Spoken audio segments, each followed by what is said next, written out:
कलाम का अर्थ है, सुनिए, ऐसा देश जहां स्वच्छ और पर्याप्त जल हो, जहां नदियां जिंदा हो, बहती हो, जीवन देती हो। अध्यक्ष महोदय, लेकिन अब जरा यमुना का हाल देखिए।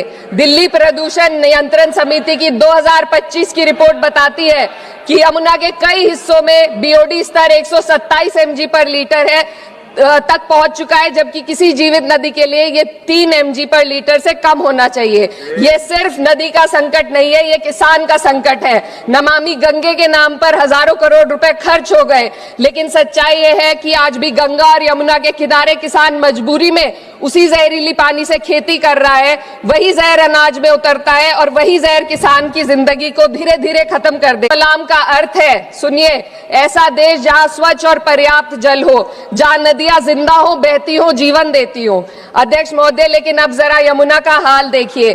दिल्ली प्रदूषण नियंत्रण समिति की 2025 की रिपोर्ट बताती है कि यमुना के कई हिस्सों में बीओडी स्तर 127 mg पर लीटर है तक पहुंच चुका है, जबकि किसी जीवित नदी के लिए ये 3 mg पर लीटर से कम होना चाहिए।